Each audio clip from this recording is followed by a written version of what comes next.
Hello and welcome to the Arsenal Way. We've got another episode of Talking Transfers, but this time we are assessing this potential mystery winger target. I'm delighted to be joined by two fantastic guests. First of all, Chris Davison, how are you, mate? Yeah, good afternoon to you both. Very well, thank you. Apologies, I missed this morning's stream, but no, good to be back on here with you boys this afternoon to obviously speak about potential wingers. Yeah, we missed you, Chris. I know, but you're definitely on the phone to Edu or speaking about some sort of transfer We business. found out. Alfie, how you doing, my friend? Yeah, I'm not doing too bad, Umar. I hope you're both well. A bit of a stress with the laptop, so on the phone for a change. But second stream of the day, looking forward to getting into it. Yeah, so is we're going to be talking about this winger position. Chris, I'm going to come to you first of all. There's so many options. There's been so many names touted in and across the media, whether that's Jarrod Bowen, Michael Elise, Pedro Neto. But the first question I have for you, I just want to touch on the importance of this wide forward position. How imperative is it that Arsenal wait for this position and whether they can buy this position this summer? But is it important that if Arsenal can't get their favorite target, that they don't waste the money on, say, a £50 million worth of Gakpo? They wait for the right signing, whether that takes them to next season. Yeah, absolutely. I mean, look, we're potentially looking for a winger as it is because the £72 million signing of Nicolas Pepe hasn't really worked out, and he could leave.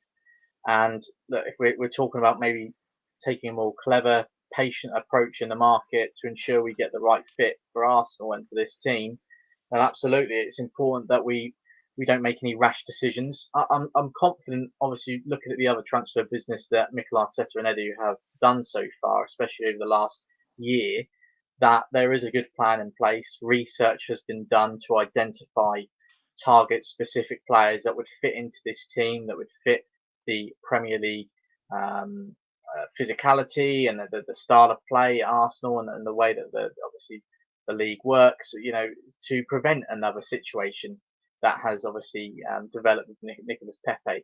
And I'm sure there'll be, an eagerness within London Colney to, not sort of end up in that sort of scenario again, if you like. So it's important, I think, to get another wide player in regardless, because I don't know if Nicolas Pepe is going to be playing an awful lot. You look at that left hand side as well. Sometimes if Martinelli gets injured, we know Smith Rowe struggled as well for fitness. Who can fill in on the left? Bukayo Saka, as we know, is more often than not going to fill in on the right hand side because he's one of our best players. He's consistent and he's very much stamped that place down there. So ideally, I hope the club are looking for someone who can comfortably operate on the left hand side and the right hand side, the wing. And yeah, obviously we'll dive into some names in a moment. But as you say, Omar, not just with the case with the wingers, but just our transfer business as a whole. It's important that we get the names right, and at the end of the day, they fit in with Mikel Arteta's plans, the style of play, and what we're trying to build. Definitely agree. Alfie, just briefly, there's been rumors to Yuri Tillemans. There's been a whole host of names in terms of the midfield options. But in your opinion, where does the priority lie? If Arsenal, say, had one choice, one remaining transfer that they could potentially get for this remainder of this window, who should it be? Should the priority be this wide forward position, or do you think they should put all their eggs in the midfield area? Yeah, I think that one's a tough question. I think for me, now the signing of Zinchenko sort of fills the two roles of left back and central midfield. And with rumours, I think I've seen this morning of Marquinhos leaving on loan. I think that sort of opens up the position of a wide forward being, more of a necessity for us. And sort of, looking at the transfer business we've done so far, obviously going in for Rafinha, obviously unsuccessful there. But looking to go for him before we go for the likes of Yuri Tielemans. I think that says to me that Edu and Mikel Arteta are prioritising that wide forward rather than the central midfielder role. But I do think that we are looking for both, and if the right outgoings, if we do get the right outgoings, then I don't see the reason to be a midfielder and a wide forward that join us this summer. Let's get started then, boys. Without further ado, let's look at the names we have on the table. So first of all, Chris, Jarrod Bowen. There's been links in the media. Arsenal reportedly interested in the Englishman, the West Ham United wide forward. It's a funny one for me, this one, because I've seen a lot of skepticism on social media about this signing. These links to Arsenal. Majority of fans I've seen on social media, they're not really intrigued by this proposition, by this signing. Do you have similar thoughts to them? Because Jarrod Bowen had a great season last season for me. He scored so many goals, whether that was in the Europa League, in the Premier League. He offers versatility. He can play in a number of positions across the front three, whether that's up front. You've seen when Michael Antonio was injured, Bowen at times was deployed in that number 9 role. At times he played on the left hand side, and at times he's played majority of his games at the right hand side. But why don't Arsenal fans seem to be liking this idea? I don't get it. Look, I think Arsenal fans like the player. They accept that he's talented. They accept that he's had a very strong campaign, as you just said there, Umar. There's no doubt about the quality and the potential that he has. But I can also understand why Arsenal fans are looking at it and going, look, really, we've gone from Rafinha, who is has the potential to be a world class player, I guess, to someone like Jarrod Bowen, who maybe only got that big Premier move to the Premier League a couple of windows ago. He's only just had his sort of first big season in the Premier League, so I can understand why there's that sense of reluctance there. But no, I tend to agree with you. I think he's a good option. I can see why he's a player of interest. And look, I think, excuse the dogs in the background if you can hear 'em. But I think obviously we're looking for someone to provide Saka with competition. Someone that can also fill in on the left hand side, as I mentioned, to maybe add support and some sort of more depth options to Martinelli and Emil Smith Rowe. And I think Bowen is a good candidate to do that because he can get the job done. He can sort of provide those moments we're looking for, whether they're coming off the bench and adding something different to the attack, or we're looking for a goal. He's very good technically. He's good with the ball at his feet, and we know he can score goals. That's obviously one of his strengths from last season. And also creating the chances, he's very good at as well. So yeah, there's talent there. There's potential to work with there, and I can see why Mikel Arteta has maybe sort of put him on the list of potential targets.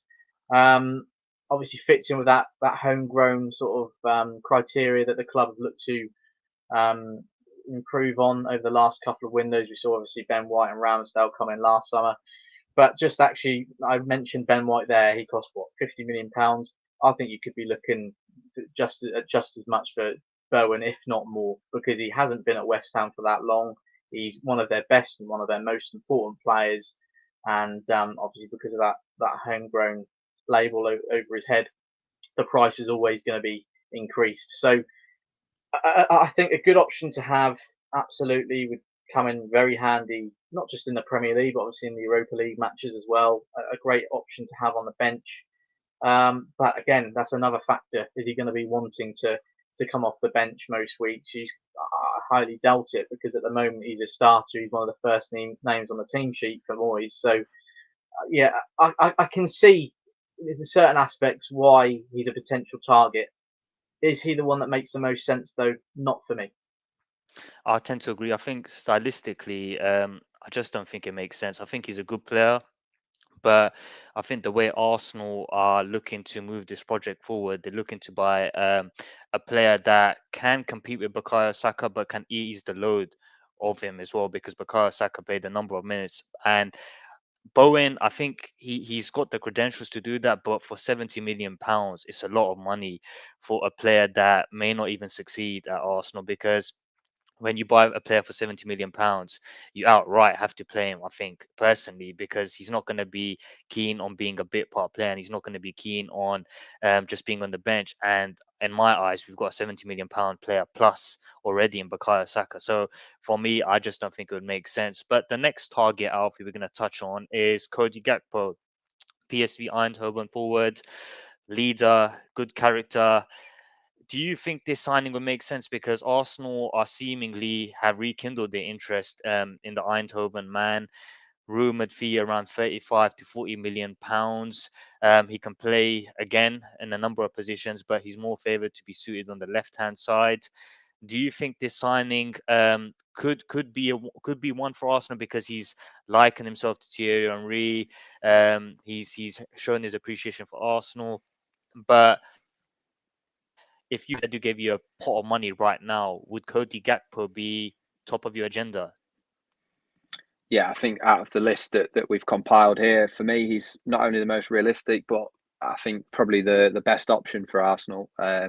You mentioned there he's a leader. We mentioned earlier on the agenda that he's captained PSV, and you look at the sort of players that Mikel Arteta's brought in, Zinchenko, Odegaard, all captains at national teams, Granit Xhaka as well. Of course, he really likes that leadership and the leadership group. So I think, just on the leadership aspect, he makes sense. But the versatility that he brings, I know predominantly off the left. And to be honest, if we're being a bit ruthless, if you look at the front three, I think if we say the best front three at Arsenal at the moment, probably Saka on the right, Jesus on in the middle, and Martinelli on the left. I love Martinelli. I think he's a fantastic player. He's going to get better, but you'd probably argue that out of the three, he's the weakest. So bringing in someone like Gakpo, I think it would help Martinelli, because I do think they'd rotate in the games, but I also think it would make our front line a lot better. Just looking at the way that he comes inside of Sim for the Netherlands, he can strike the ball from distance, and he strikes it well. He's a good finisher. He's tall, but I think for a tall player, he doesn't show it. He's quite, I've seen him. He's not a bad dribbler, so technically good. I think that he'd slot in well at Arsenal, and for the price tag we mentioned with Bowen, I think 70 million would be lucky to get him for that, because West Ham are in no position to sell. They could hold out for even more. So I think for me, for the price tag and everything involved, I just think it makes the most sense. Chris, I know you're a big fan of Gakpo. Yourself and Tom love the player. We've got a comment here from Rael, who says Gakpo easily worth the price. We need some Dutch mastery. What's your thoughts on Gakpo? Because there's been skepticism similar to Jarrod Bowen. A lot of Arsenal fans think there is a talented player there, but they want a player to a similar mode as Rafinha. For example, when Rafinha links came to fruition, I was really excited. I thought Rafinha would be the type of player that would get in.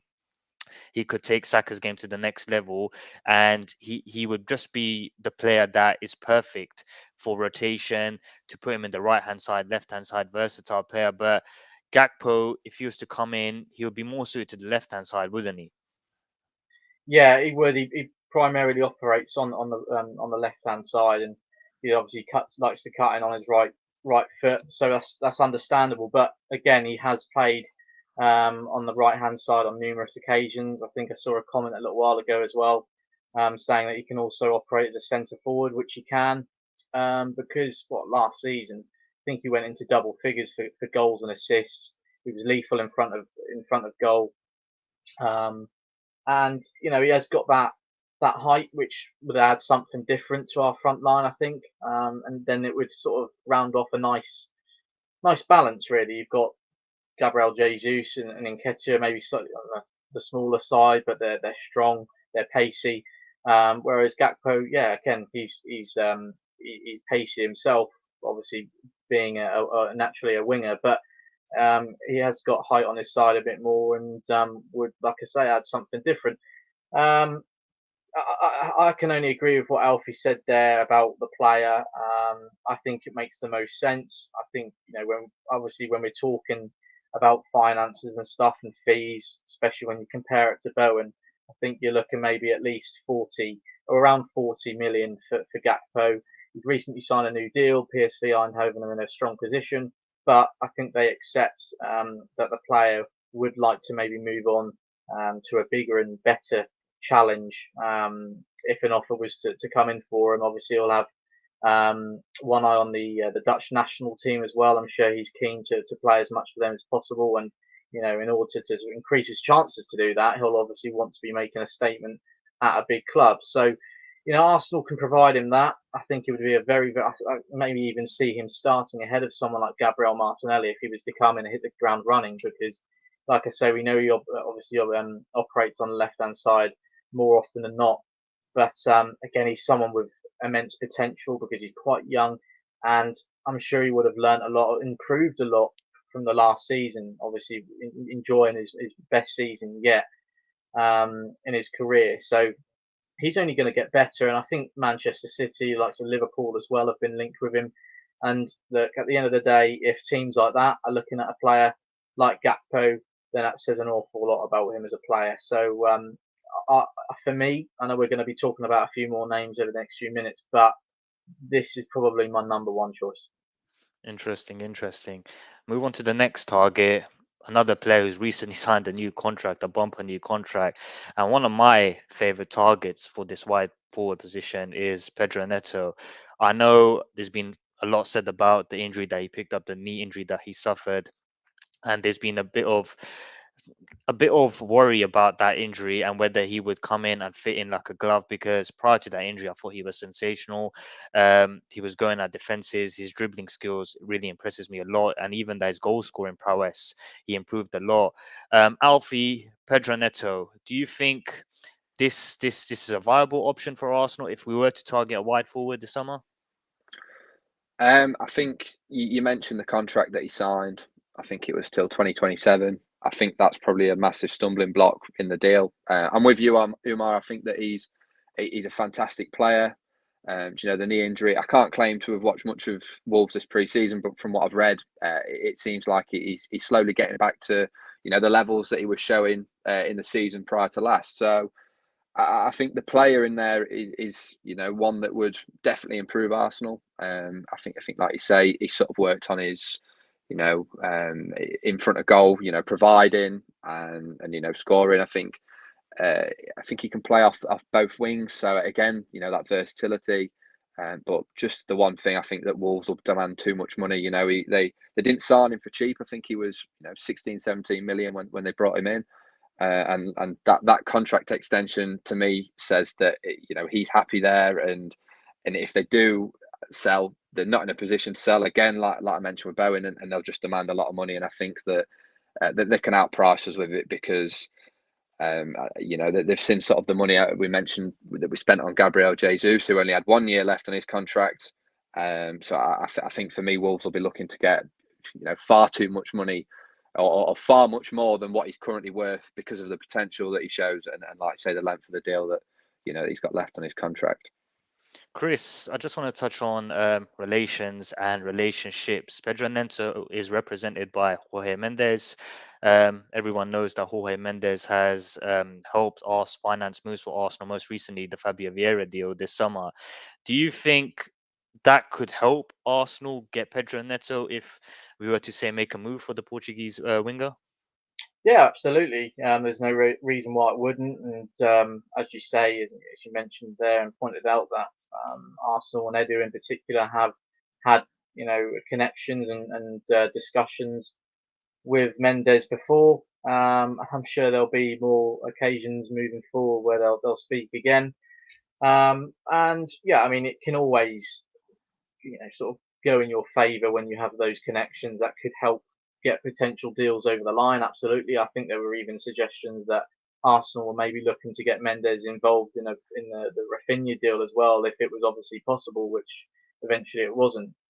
But look, I like Neto. Don't get me wrong. I am slightly concerned by the injury he sustained. It was very serious. And sometimes with injuries like that, they aren't quite the same afterwards. And we've seen similar scenarios with our own players, most notably Hector Bellerin. But again, the return of him from that injury, and obviously when he started playing a lot more towards the end of last season, it seemed encouraging. He seemed injury free. It didn't seem as if anything was niggling away at him. He seemed happy on the pitch, and that certainly showed through in some of his performances. Obviously, you can see there he got that goal against Liverpool, and he was looking sharp, looking like his old self. He's got rapid pace, very tricky with the ball at his feet, likes to take on his man.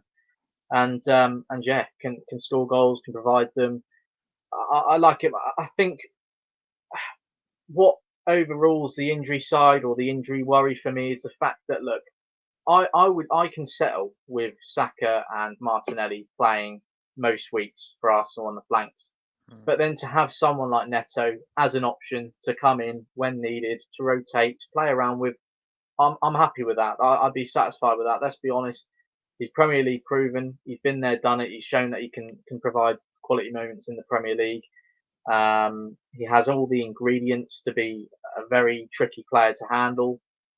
And again, he has that talent. He has that drive and that hunger to provide competition for the likes of Saka and Martinelli. He isn't going to be a player to come in and just say, look, yeah, I'm happy to be on the bench. He'll make the players around him more better. He'll make sure that he's pushing Martinelli, Saka, among others, harder to become better and to, start every single week. So I like Neto. I think, again, a very solid option to consider at least. But, as has been the case so far with all of the names we've spoken about, and probably the rest of the names that we'll mention in a minute, these are players that are very, very important to their current managers, to their current clubs. And it isn't going to be easy to, get them away from there. So it will probably most likely take a significant fee again to get Neto. I wouldn't say, as crazy as someone like Jarrod Bowen, as we mentioned a moment ago, but again, you're probably talking at least 40 million. I think Wolves will. I mean, they haven't been too busy as yet. I think there's been some suggestions that financially they're not in the greatest positions at the moment, so they'll be looking to get as much money as they can for someone like Neto. And yeah, he probably won't come cheaply. But again, if Arsenal are obviously keen on getting another solid winger through the door, then they are going to have to pay a premium price. No, definitely. The next option that we have here, it's not the most attractive of names, don't get me wrong, but it's one of the most interesting names for me, Leonardo Trossard of Brighton. Player that can play in a number of positions across the front line again, versatile, loved the goal against Tottenham, which we all love. Look at that celebration as well. Who wouldn't love to see that at the Emirates Stadium? But Alfie, in terms of all the options that we've just spoken about and are going to speak about just in a bit, Leonardo Trossard, he seems like a viable option when you think about it on paper, doesn't he? He's not going to cost that much. He's not going to be expecting to come in and be the main man. He's not going to say to Mikel Arteta, "Yeah, I'm coming in to get that get that shirt off Bukayo Saka." But when called upon, as Chris touched on just a minute ago, I think he could do a job, and I think he could be a good option if we want a rotational option. What do you think about that? Yeah, I think when I first saw Trossard on the list, I sort of questioned it, but then I thought about the deal and the practicality of it, and it does make a lot of sense really. He's in the last year of his contract at Brighton, so there's a chance to get him on a cut price transfer fee. He's 27, so he'd had a lot of. You'd expect him to get into his prime. I think he'd had a lot of experience to the front line. We look at the youthful wingers that we've got like Martinelli, Saka if Reece Nelson stays. He like you mentioned, loved the goal against Spurs. Also, loved the goal against Arsenal, unfortunately. So I can't forgive him for that one. But I think it was his best goal scoring season for Brighton. I could be wrong. 8 or 9 in the Premier League, which for a winger is not too bad. But as you mentioned, the versatility, he can play through the middle as well. And people say that is Nketiah and Jesus enough? Should Balogun leave on loan?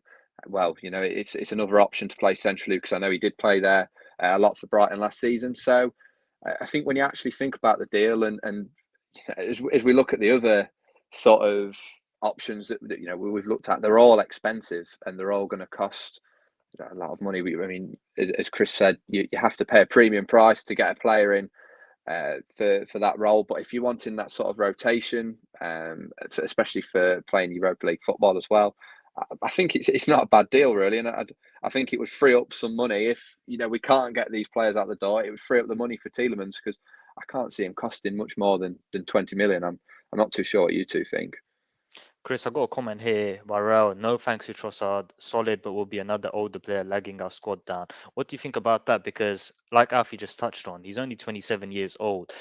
He's basically in the peak of his career. He'll be looking for a move to a better club than Brighton. No disrespect to them, but 27, it's no age, isn't it? He's got so many years ahead of him, and like we've been speaking about on this stream, we need a player that will be rotating with Bukayo Saka, providing good competition.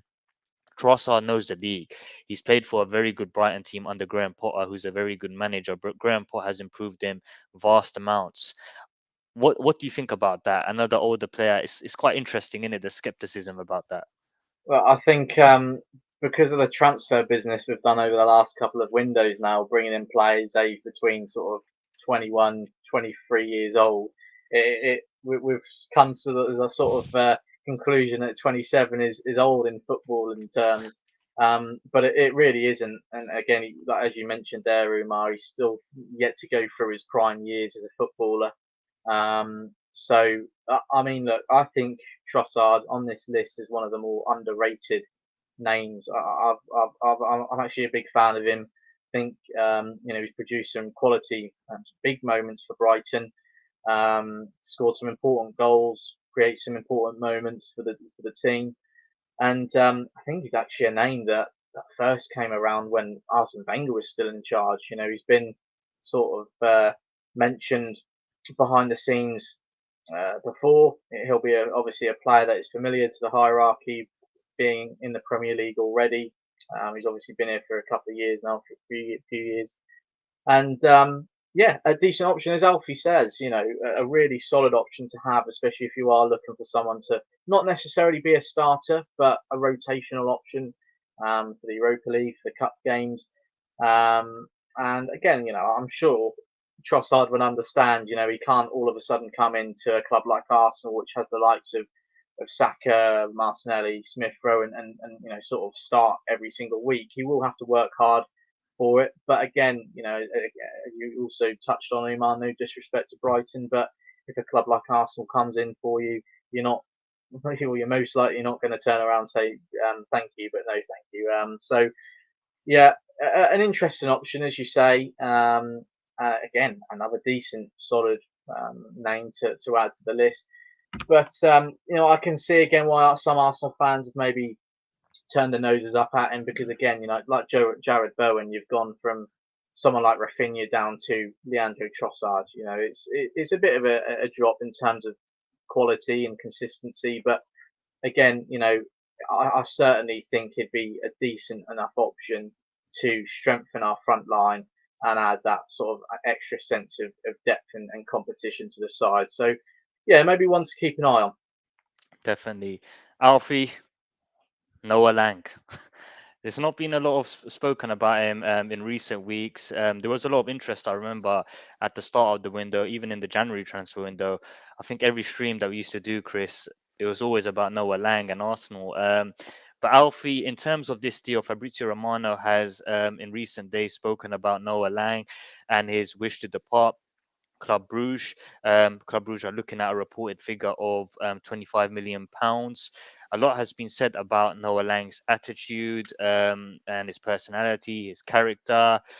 But what's your thoughts on the player itself? Do you think he is a viable option if Arsenal are looking to get? He's got talent there. Don't get me wrong. I think he's a very talented player. He's been likened to Neymar in the past. He's flamboyant. I think he'll put on a show at the Emirates Stadium every time you watch him play. But in your eyes, do you think it's a deal that Arsenal should potentially pursue?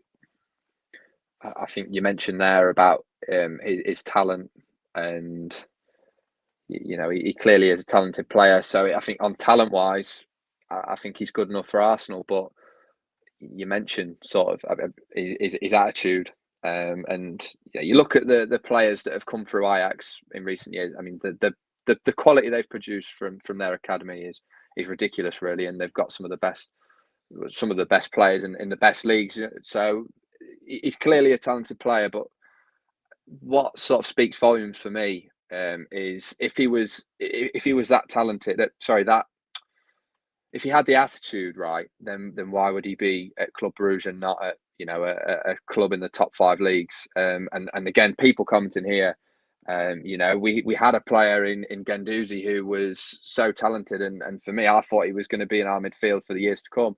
And you look at his attitude, and that's what let him down. Arteta won't take anyone like that, and I think that's sort of, again, I mean, the price tag for him, I think it was 25 million euros. Really, it's a bargain in this market, but just as everyone's saying, I just think it wouldn't work out. I think that, again, he's got the talent, but just the attitude, I don't think he'd get on with Mikel Arteta, and I think that would what struggle because, you know, if he did have the right mindset and you know, put it to it, I'd imagine he wouldn't be at Club Brugge right now, and he'd be at, you know, he could be with his talent at one of the best clubs in Europe.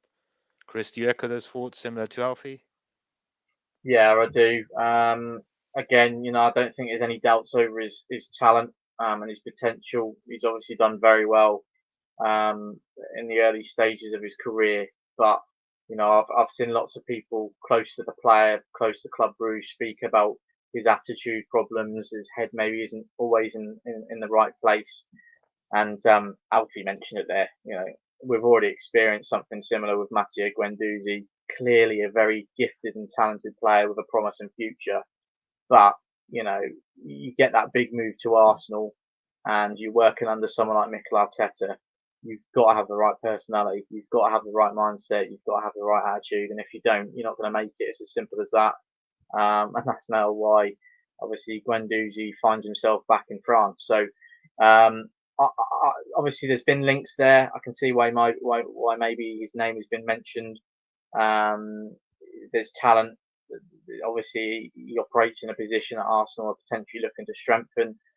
But I think there's more suitable options on the list, and I'd be surprised, you know, judging by what we've just been speaking about. I'd be surprised if Arsenal, you know, were to take this one any further than it already is. Next person on the list, next player. Now, this is a dream scenario. I don't want people clipping this up and thinking that I've said that Leroy Sane to Arsenal is on. This is a dream scenario, just taking into all the factors. Sane not being potentially happy at Bayern Munich, Sadio Mane, Serge Gnabry renewing his contract, Sadio Mane coming in, the links with Mikel Arteta, a potential get together with his former assistant manager, Man City. Alfie, this would be the dream scenario, wouldn't it? This would be the mystery winger of all wingers, wouldn't it? I think this would top, you know, every signing under Mikel Arteta so far. But as you mentioned, it is a dream. Unfortunately, I just can't see it happening. He is such a talented player, and you know, he's shown it at City. Obviously, had that knee injury, which, you know, I think it's maybe halted him a bit. But I mean, this season, I think he hit just short of 30 goals and assists for Bayern Munich, and I'm sure I've seen somewhere that, you know, they weren't happy with his output. And you know, for me, he's just such a talented player, fantastic. I mean, you look at when he was at Man City, and you know, in the front line, when he linked up with Gabriel Jesus, it was electric. And I know a lot of Man City fans say that, you know, that was one of their favourite times watching their club, and I think that sort of speaks volumes of not only the player we've got in Gabriel Jesus, but sort of the player that Leroy Sane is. You know, such a talented player that obviously can play off the left, and for me would complete that front three. And honestly, I can't even put into words how I would feel week in, week out, watching that front three, Odegaard behind, you know, Vieira as well to add to that list in terms of creativity. But just I could not see it happening. I don't think that Bayern Munich would sell. I don't think that he would drop to the Europa League. I think it's probably a different situation to sort of, you know, Gabriel Jesus. So unfortunately, I think it is all just a dream, Umar. I think you're just getting my hopes up there. Chris, I'm going to ask you as well. Obviously, the wage demands will come into consideration as well. Sane is reportedly on around 300k at Bayern Munich, and he'll have to probably take a hefty hit if he was to come to Arsenal. But just imagine the front line of Leroy Sane, Gabriel Jesus, Bukayo Saka. It will be up there, wouldn't it, in terms of the best front three in the Premier League, wouldn't it? Yeah, potentially. Has immense potential, immense quality. Look, I think stranger things have happened in a transfer window if this was to happen. And the reason I say that is because obviously I was looking at some of the comments. Look, maybe if we had Champions League football, the probabilities of him, of him joining, would have been far more likely. Look, I can understand that. Yeah, I tend to agree. But was it not the same with Gabriel Jesus? Could have stayed at Manchester City or could have joined Real Madrid. Chelsea reportedly tried to hijack the deal last minute, but he wanted Arsenal. And we know now that a main reason behind that was Mikel Arteta. And Leroy Sane is, obviously again someone else who is very familiar with Arteta and has a good understanding, a good relationship with. So I wouldn't say it's impossible. I would say maybe again, yeah, it's on the higher end of unlikely, I guess, because of how important he is to Bayern Munich and obviously maybe the fee that could be involved as well. But maybe obviously after Serge Gnabry's extended his contract there, he may be thinking about moving on to a new challenge. So we'll have to wait and see. Obviously, it's a name that has sort of started to do the rounds a little bit, but I think again that isn't so much because of any sort of credible reports going around. It's just more or less fans wanting him to be the mystery winger that Arsenal were looking at, or to be an option on the list. So,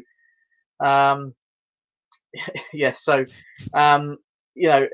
again, I can see why Arsenal fans would want him. I mean, I'd love him at Arsenal. I think he's a great player. I see there was a suggestion a moment ago that he's maybe dropped off a little bit by Munich. I think he may have had one or two injury problems. Hasn't been playing every single week because of obviously the quality and the options that they already have.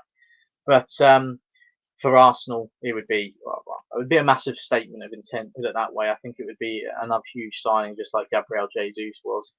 And it would have immense potential to be one of the two, or at least to create one of the best attacks in the Premier League. Because you think the link up play you would have with Jesus, Martinelli, Saka, yeah. I mean, I need to stop myself here, because if not, I'll just be going into dreamland.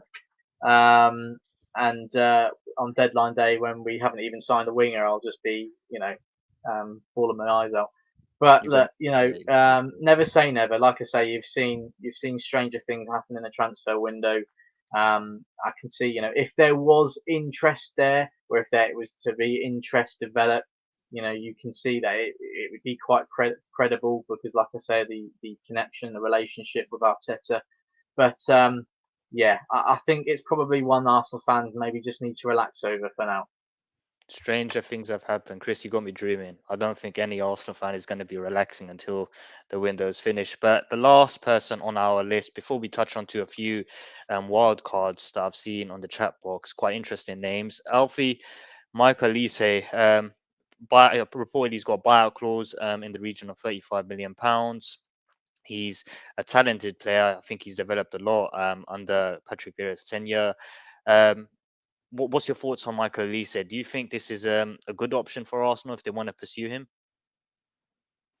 Yeah, I watched quite a bit of him at Reading in the Championship, and he looked a top player, and he's come to Palace, and like you say, he seems to have. I'm not going to say he's settled in brilliantly, but he's still young. I think 4 goals and 8 assists in all competitions or something like that. It's not bad output for the age. But just looking at the talent of him, I think he's playing for France under 21s now. Picked France over England. He's clearly a talented player. And like I say, under Patrick Vieira, I'm sure his development will have flourished. And I think at Palace he's got Wilfried Zaha. Whatever your thoughts on him, he's still a fantastic player and not a bad player to sort of look up to as a young star in the Premier League. He's been a top winger for many years. So I think that he's a player that's got lots of room to improve and bags of potential. So I think you say 35 million. I think it would be a good deal. The only thing that I think is sort of a risk, you sign him, he doesn't live up to his potential. I don't think he's a £35 million player now. I think that he will grow into that, but is he the sort of player we need now to sort of improve our front three. That's where my question with Elise lies. I think he's a fantastic young talent, but I don't think he's better than anything we've got. I know we mentioned rotation, but in terms of a player like Trossard, I think obviously Elise's got a lot higher ceiling than Trossard, but Trossard, as we mentioned, coming into his prime, Premier League proven, I think that he'd be a much better rotation option than Elise. I think Elise is more, one for the future, and for £35 million, I think it's a lot of money. When for me, I'd rather that money be sort of spent on a player that is closer to the finished product than Elise is currently. Just before we wrap things up, Chris, I got this option: Ferran Torres, Barcelona. Interesting option, to be fair. We've not heard a lot about him. Rafinha signed for Barcelona. Ousmane Dembele has signed his new contract. Potential deal that Arsenal could pursue. Yeah, I mean, I think he's talented. Obviously, bright moments from him in his short time at Manchester City, but that's the thing that concerns me. How come all of a sudden that he joined Man City for, I think, quite a sizable fee, and then before long he was back in Spain again. I'm not entirely sure. Obviously I know he wasn't playing every single week, but I still think he was getting a decent amount of game time. So a couple of concerns there. Is it because he wasn't really getting on in England? He couldn't adjust to the new environment? Or was it because he didn't like being on the bench most weeks, which could obviously be a possibility at Arsenal with Martinelli and Saka already there. So yeah, don't get me wrong, I think he's a talented player, but yeah, like I say, just those couple of factors would concern me a little bit if he was a name being considered. We're going to wrap things up there. I think it's a 40-minute show. It's been a long stream, but everyone, I think, loves talking about transfers. Yeah, as Arsenal fans, I think this is on everyone's minds, the mystery winger. But I'd like to thank my guest, Chris. Thank you for jumping on, mate. Thank you, Umar. Thanks, Alfie. Pleasure as always, lads. And of course, thank you to everyone for tuning in, getting involved. It's been really interesting to see some of your suggestions and comments about who you would like to see Arsenal sign for the wing position as well. So, yeah, a lot for Arteta and Edu to think about in the final few weeks of the window, and fingers crossed we can maybe see one or two more people, more faces come in. Alfie, likewise, thank you for jumping on, my friend. No, thank you both for having me on, and again, thank you everyone for listening. Hopefully, it's not too long till we find out who this mystery winger is, because it feels like we've been going on about it for weeks now. So just looking forward to seeing who it is. Fingers crossed. It's nothing impossible, and it is Sane. Definitely. Like Chris touched on, I'd love to hear your thoughts. We'd love to hear your thoughts on the mystery winger position. Do you think Cody Gakpo is the right option, or do you think Pedro Neto could be Arsenal's perfect wide forward signing? I look forward to hearing from you. But as always, thank you for jumping on, and thank you for following us down the Arsenal way. 49, 49,